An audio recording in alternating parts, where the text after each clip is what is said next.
За тулайн өвчин юм шиг байна. Хаяа нэг хөлийн эрхийн урууны тэнд ингээ улаагаад хавдаад өвдөж байгаад болоод байна. Нэг тоохгүй хайжвал яах вэ? Гайгүй болов гэсэн байсан. Хэрвээ наад өвчин танд тулайн өвчин байх юм бол та үзүүлэхгүй эмчилгээ хийхгүй тоохгүй байх юм бол энэ маань байн сэтрэн гэсэн үг. За одоо бол таны зөвхөн хөлийн эрхийн уран үеинд ингэж өвдөлт өгж өөрчлөлт өгж байгаа бол энэ маань цаашлаад маш олон том үеүүдийг хамраад өрөвсүүлээд эхэлдэг. Ингэж өрөвсөлт үүсэхээр таны тэр үеинүүдэд өөрчлөлт орж эхэлнэ, хэлбэрээ алдаж эхэлнэ.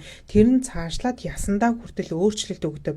За тулаан өвчин бол өөрөө маш өвдөлттэй байдаг. За тулаан өвчтэй хүмүүс бол салхи салхилсан ч өвдөд байна, хаалга хаасан ч өвдөд байна. Хажуугаар нь хүн яваад өнгөрсөн ч өвдөд байна гэдэг зовир эхэлдэг. За дээрээс нь тулаан өвчин, бөөрийн өвчин хоёр хоорондоо ямар их нэгт нарийн холбоотой байдаг талаар би видео хийсэн байгаа. Тэр видеог үзээрэй. За тэгээд тулаан хэрнээ архиугаал, пяавуугаал яваад ах юм бол таны цуснд байгаа шээсний хүчил маш огцом өсдөг. Яагаад гэхээр архив штэ бидний биеэс шээсээр гадагшилж байгаа тэр шээсний хүчлийг буцаага давчраад цус руу оруулж яадаг байхгүй юу?